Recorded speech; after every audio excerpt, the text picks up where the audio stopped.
Welcome back to my channel. My name is Jacob Ferguson. Long time no see, huh? Yeah, I meant to record this video when the episode came out, but I have a new job, and that job has required me to work from last Tuesday all the way to yesterday. So I did not have time to really enjoy the episode. I've never had these before. They're Jaffa cakes.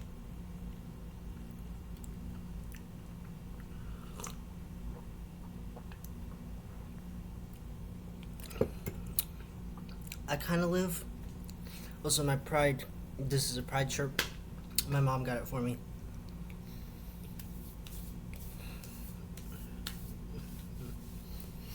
As you can see, I finally made my bed. So, yay. I've just been enjoying life. Now, I have not ended up taking pictures of these runways. Fucking fruit fly thing. Because I honestly just forgot to. For this week's Maxi Challenge, the queens were tasked to star in Star Booty, the Rebooty the Rusical. The runway category is Wild Wild West. The guest judge was Adam Shankman. Y'all already know how I feel about Adam Shankman, but if you needed a refresher, I dislike him. I don't like him very much. I'm sorry.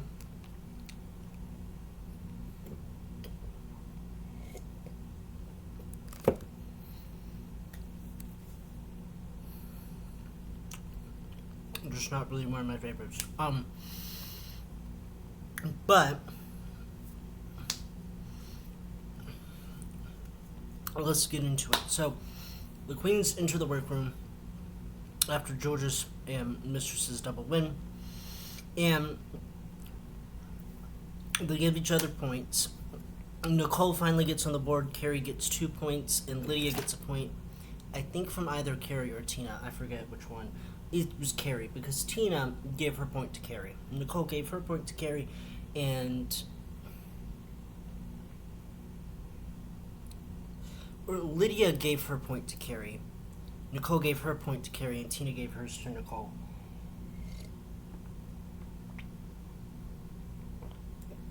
And I don't know what it is about these Atlanta older queens only getting 1 point. But that's kind of sad, because I live for Carrie and all of them, don't get me wrong, but like Nicole is kind of the standout of this bracket of the season. Really, she has really shown that with 3 episodes you can be as iconic as the queen that wins the entire season. They get the brief for the Maxi Challenge, which is Star Booty, the Rebooty, the Rusical.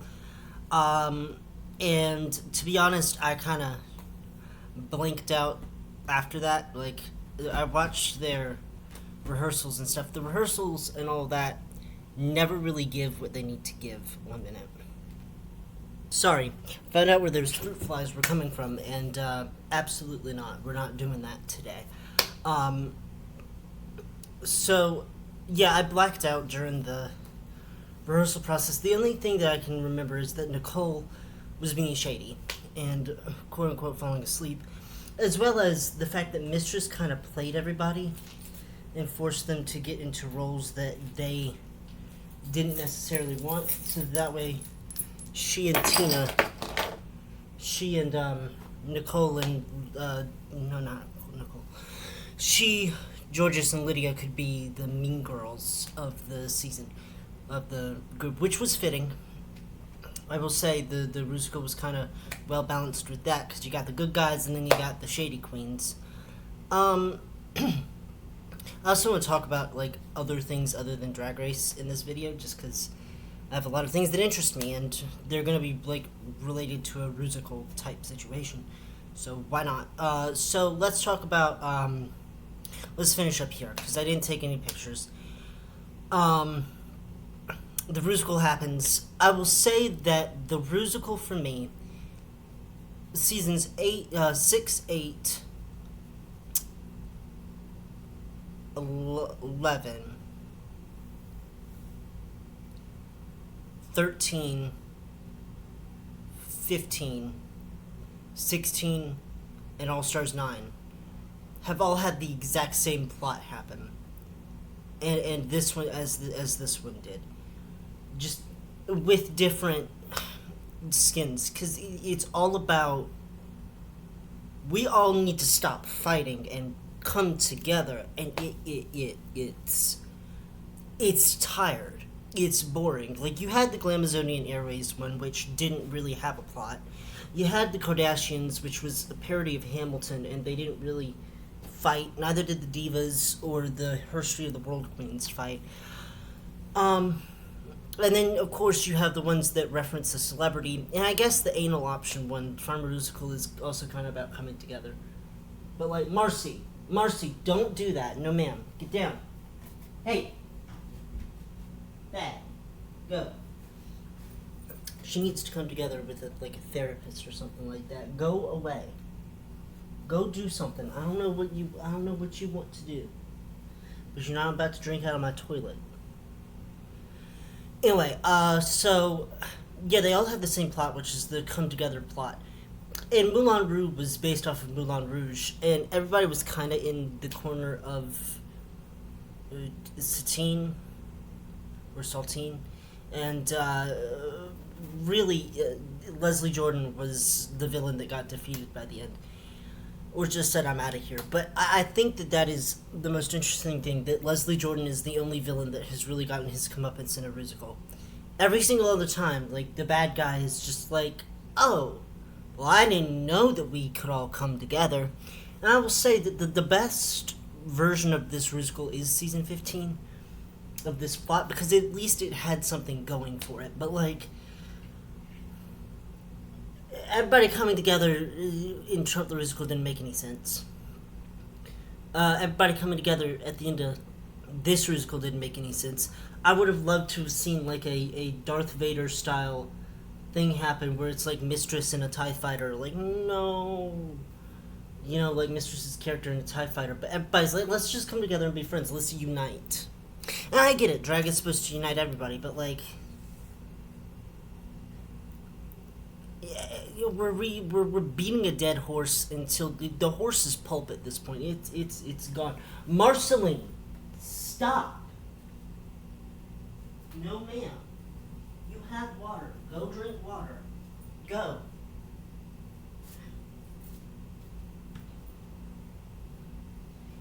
Y'all have a fountain. I don't know why you want me to refill this. It's not even a cat bowl. It's a dog bowl.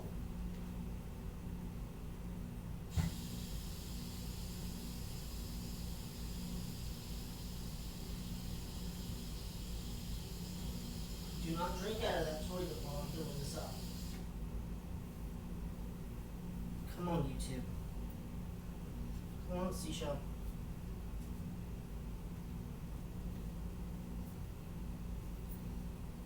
Oh, there we go. Alright. Alright, I'm gonna take these out. I did have a quarter.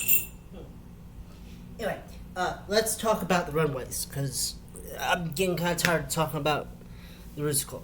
Because it was mid, and also RuPaul's Star Booty didn't do that much. Kind of wish that they had maybe saved this for season 18 and expanded on it more. Let's talk about the runway, Wild Wild West.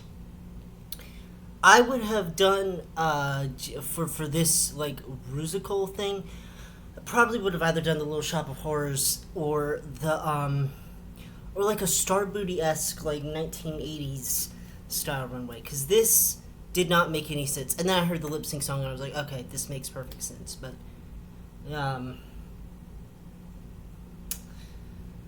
let's talk about the runways. So up first, in their performance, let's start with Carrie Colby. She played Mimi in the Rusical. I really should have started with Nicole, but we're gonna start with Carrie. And she was the best part of the musical by far. I think that she really turned it out. She did what she needed to do, and she was a surprise because she flopped in the girl groups of her original season. So it's like, ha, yeah. So it's like, what was she going to do with another singing challenge? And she kind of pulled it off. She did. The characterization was there. I think about her characterization all the time. She did really well. It's cream, but on the runway, the theme's Wild Wild West, and when I think of the Wild West, I think of dry. Hate to say this, but Rango. You remember Rango? It has Johnny Depp and I think Alfred Molina's in it too. It's the one about the little chameleon guy. I would have come out as him. That would have been a fun thing. I would have come out as Rango, because I think about the fact that water was just in streams and stuff like that. They didn't have indoor plumbing, and so with the rain clouds, yeah, that's a beautiful thing. But I think it would have committed better. I don't know. First off, I wanted the rain cloud to be a hat, in the shape of a cowboy hat, and it really wasn't. If you looked at it, it was just like a cloud on her head. I think if she had done maybe a white cowboy hat with the things and the hair, and maybe chaps, made it more of a Wild West gun show while also being sexy rain cloud thing. I think it would have worked with the narrative that she was trying to push, but as is, it's going to be a crunch for me. I apologize, Carrie, but you do get a cream for the challenge. Up next, Nicole Paige Brooks. Let's go ahead and talk about her. But she played Coffee, I think it was. And she was the leader of the... I think it was the Pussies. Yeah. Or the Booties. Because it was the Booties. Because the Pussies were the bad guys. She did okay. Nicole, I will say, a challenge where she has to sing, I don't really think is her forte. But she did okay. Was she in the top for me this week? Not really. But she looked good. And on the runway, again, not to draw comparisons to Phoenix, but both of them had this bondage runway type scenario as one of their runways. Phoenix had hers with the first runway, and Nicole had it for her third runway, and it looked nice. And it kind of was on Wild West theme point. I think if it had been more maybe brown and stuff, neutral tones, it would have drawn Horse Point home. But as is, it's going to be a cream. And in the challenge, it's also going to be a cream. She did fine. And finally, Tinta Bernter. She played T in the musical. She was the muscle, and I'm sorry, she had to butch that up. She was playing herself. And I really feel like she could have been, had a mohawk, and a nose ring, and been a lesbian you would not want to fuck with if you were in a gay bar, but is actually the sweetest person. But is standing with her friends, and she bulks out and all of that, and she looks really great. But a straight man would not want to tussle with her because she would fuck them up. She did not do that. She was more glamorous, and I think that I get it. She was kind of going for a Charlie's Angels type scenario, but as is a crunch. I didn't understand necessarily what her character was trying to do. And on the runway, I'm sorry to say, it is a crunch. How do I explain this? First off, the hat, perfect. The ropes and stuff were great. It's a cream on that end. It's the hair. I really wish that she could have done maybe a blonde hair, or maybe a I know it's supposed to be big because it's supposed to minimize the shoulders and the hips and all of that, but like maybe take it down a little bit so that way you could maybe keep the hat on, or maybe do like a little fascinator hat type situation, like something that so that way it's like small hat, big hair to minimize proportions down here, but at least it's like you still have the hat on because without the hat, I don't know if this is necessarily, you know, the runway Wild West. But it's a cream in the sense that I liked the rope outfit part. Let's talk about Georges. Georges did really well in the musical, and I really did enjoy her, her characterization and stuff. Though, when I think of like a sadistic person, Georges does not come to mind. I'm sorry, she does not. She gives me very much like Megan vibes, and I guess Megan is now like the vengeful robot, but like I don't know.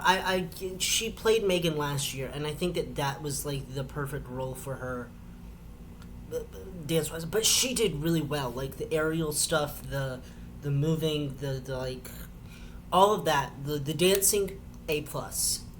Characterization, I guess she could be vindictive, but it's like I don't know. I kind of wanted to see a little bit more like a gruff side of Georges, and I don't think that we got there. It's gonna be a cream though, and on the runway, it's also a cream. I love a saloon girl. I think that she looks great. It's a newer look for Georges, I think, and also she kind of padded out the hips a little bit. The feather was in her hair. She looked great. It's a cream. Let's talk about Lydia. In the challenge, she played Moxie, and she did good. She was fine. I guess that she was high for me. This week, she looked great. There's not really a whole lot to say about the villains. They were all kind of just one note.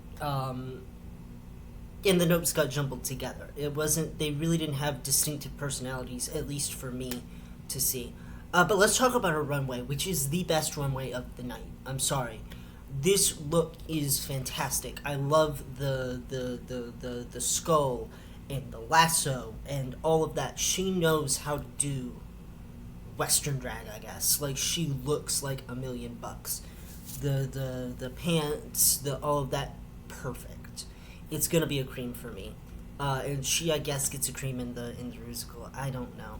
Let's talk about Mistress, and the reason I say Mistress for last is because of her runway. Let's talk about her in the challenge. She did fine, though I will say that she maybe didn't do as well as the other two in terms of dancing and choreo, but she did okay lip sync wise. Let's talk about her runway. I've seen a lot of people go, "This is a slay. I love this," and all of that. I'm sitting here going, no. I'm gonna be real with you. This is a bit basic for the runway. It is a cowboy hat and a leotard type thing. In fact, I think that she wore almost an exact replica of this. Where you freaking fly to on her first runway of season 15. I could be wrong, but it was the cowboy hat and the chaps and all of that, just in a flame pattern. And I get it, but if I was her, I maybe would have come out as a longhorn.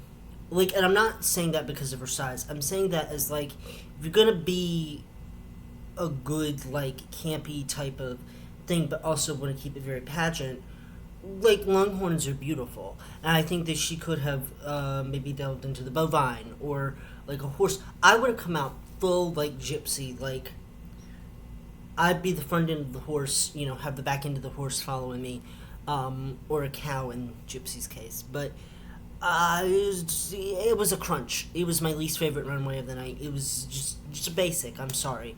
Now, I don't mean to step on Mistress's like toes. Mistress has had a week, and it's only Wednesday, but she's had a week of just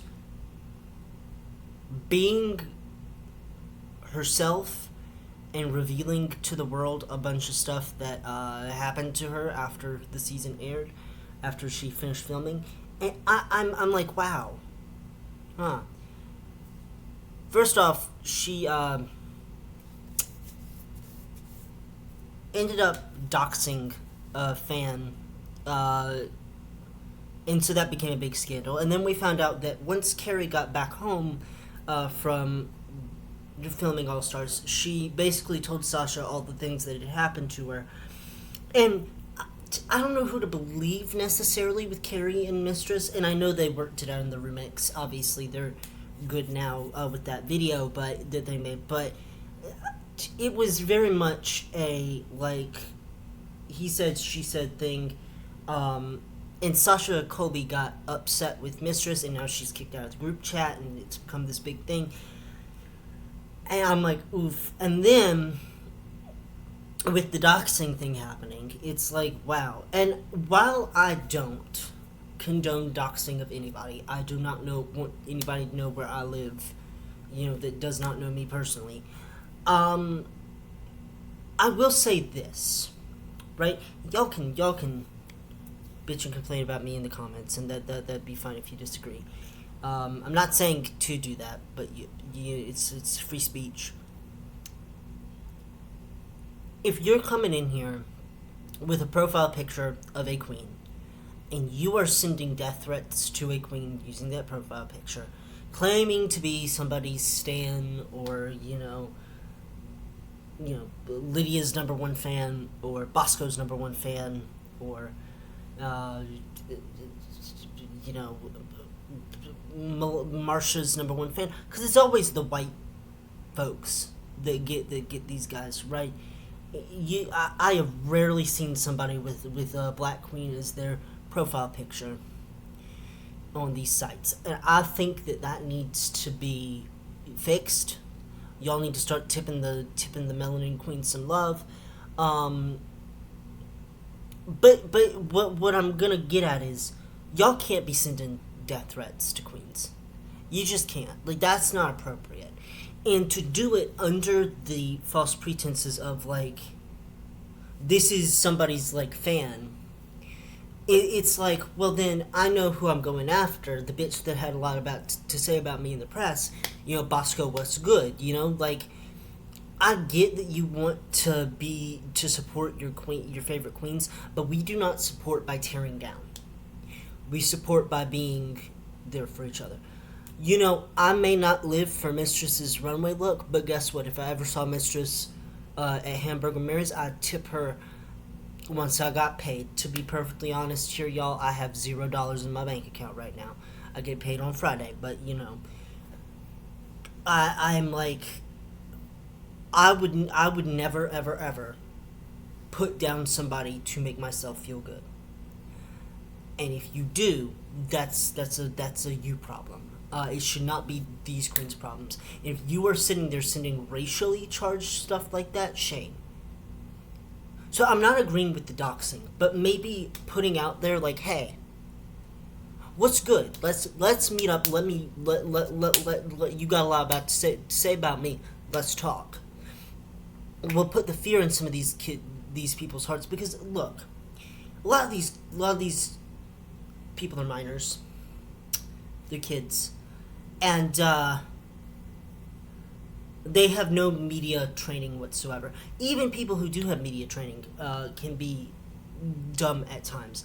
We all make mistakes, but like, if you're about to send like a racially charged motivated thing to Malaysia Baby Doll Fox because you're rewatching season 15 and Marsha is your twink of the hour, and then all of a sudden, Spaghetti-O, Malaysia sees that.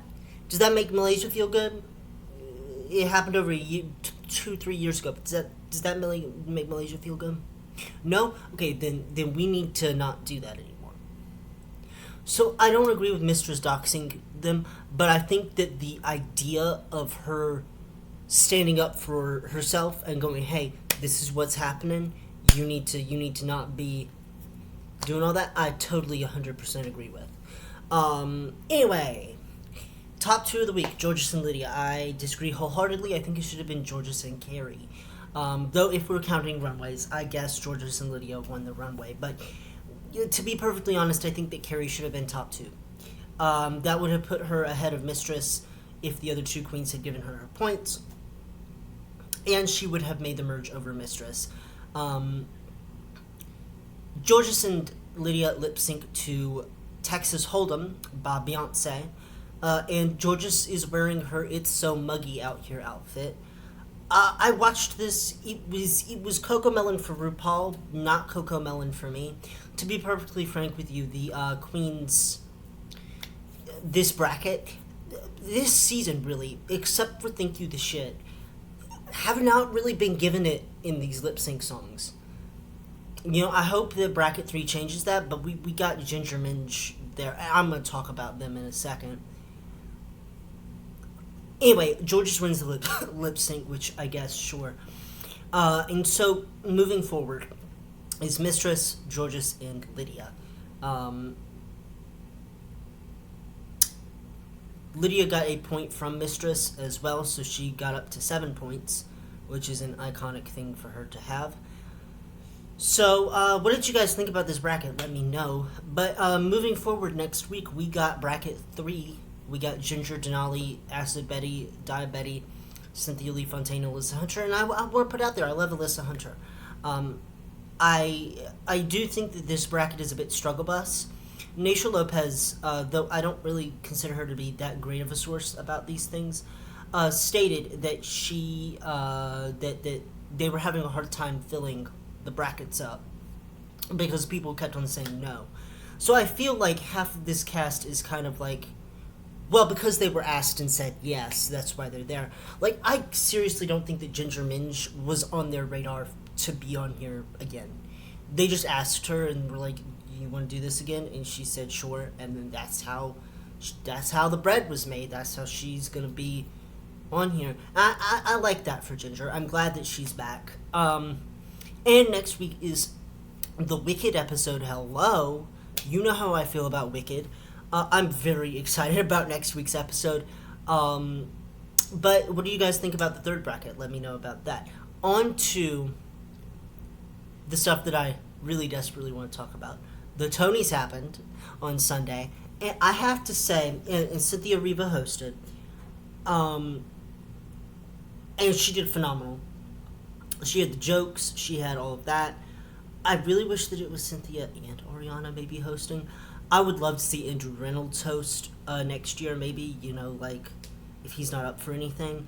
Either that, or get Megan Hilty and, I forgot her name, Julia Sinard, from Death Becomes Her, in character, to do Madeline Ashton as the host of the Tonys next year. That would be iconic. And it's not, she's not advertised as Megan Hilty, it's Madeline Ashton. And she's getting to do all this, and then halfway through, they do that was rude thing, like they do the Death Becomes Her, like, shovel fight, because, like, it's like Julia comes in halfway through, and then Megan is like, well, no, this is my thing. And then they fight. Iconic. That should be next year. That should be. But Cynthia did great. The cast of Hamilton appeared. 10-year anniversary of that. Love that for them. Honestly, nothing has filled the cars of theater kids that also kind of are jocks more than Hamilton. My mom loves Hamilton. I think it's okay. I will be honest, the songs that I like still hold up, but, not really that big of a fan of rap, so watching it, rewatching it, listening to it all the time gets a little bit tedious, especially when everybody's praising it, and I'm like, I don't get what the big deal is. It's fine. Jonathan Groff slays, Renee Elise Goldberry slays, Lin-Manuel Miranda, when he wants to, slays, Christopher Jackson definitely slays, as does Leslie Odom Jr. Honestly, all of them do really well in that, but, I'm just tired of Hamilton, Except for You'll Be Back. I love that song. Inject that song directly into my veins. That and the Schuyler Sisters. I'm fine with that. And we got a performance from Death Becomes Her. Megan Hilty did For the Gays, which I need that song injected into my veins as well. It is the modern day I Am What I Am for gay people. Like, I Am What I Am is not going to go anywhere from La Caja Falls, but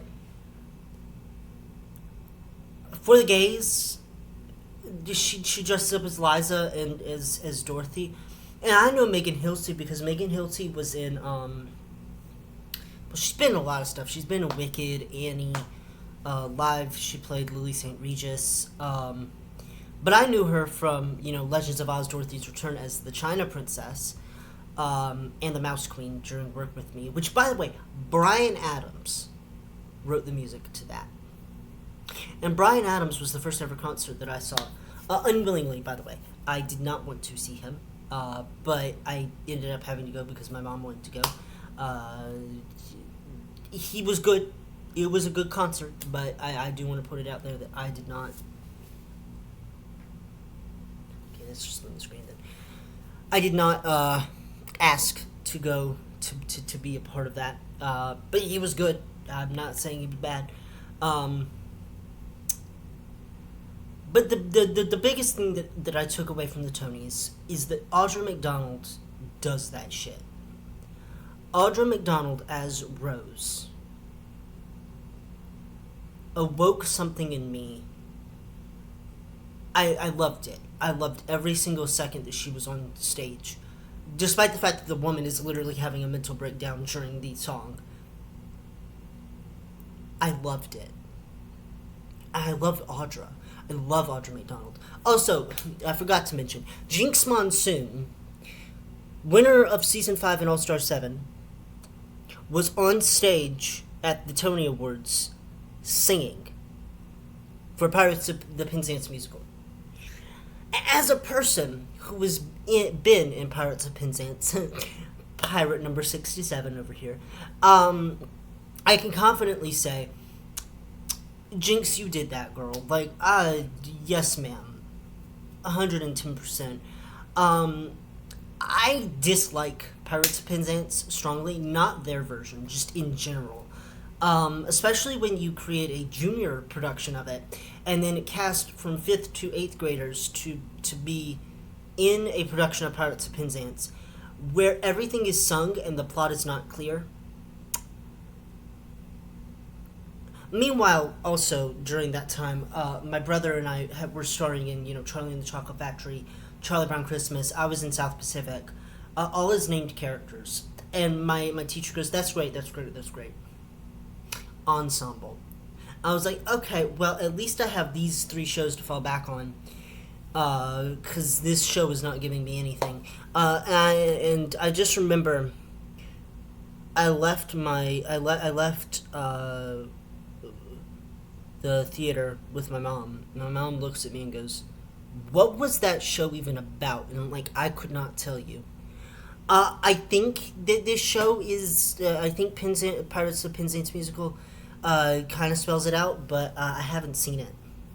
Because I'm broke and I don't live in New York. Anyway, Audra McDonald. Back to Audra McDonald. I gotta continue gushing about Miss Audra, because geez Louise.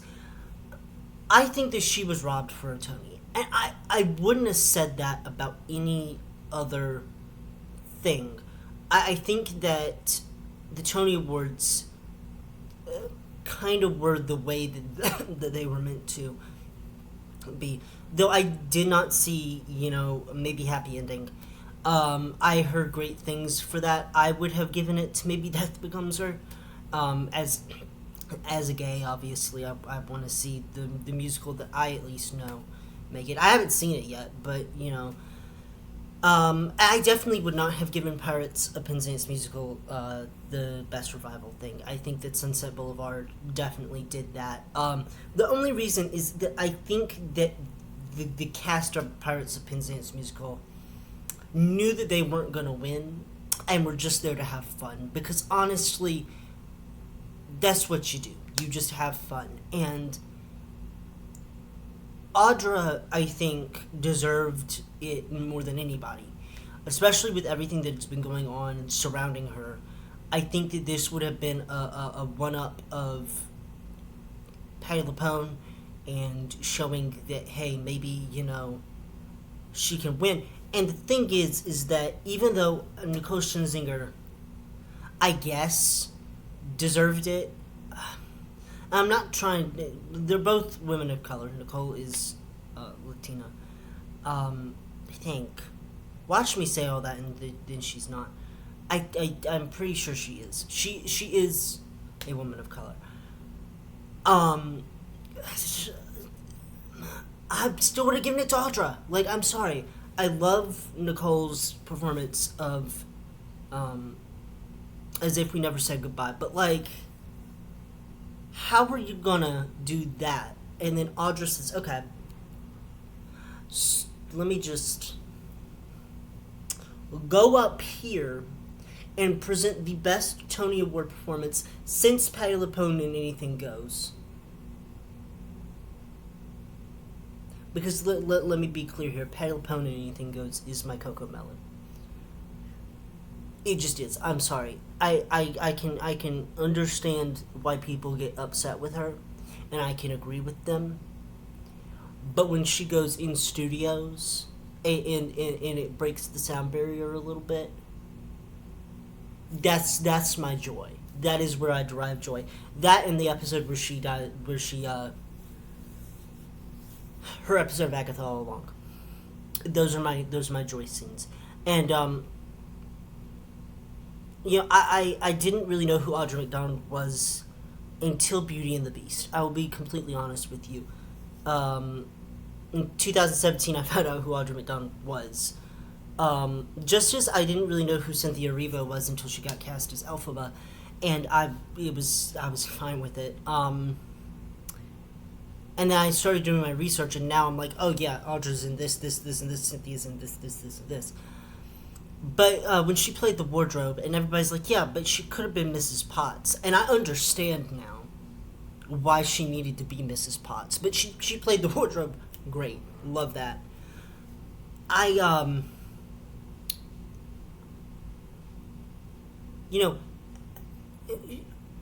Watching her tenacity and the way that she was able to still be humble with the even though she didn't win, is something that I will always respect about Audra McDonald.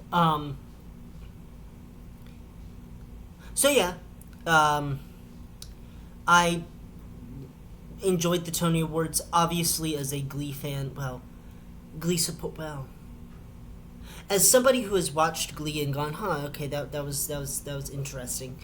Except for the parts when Alex Newell were on, I was living in Naya Rivera. I was living for that.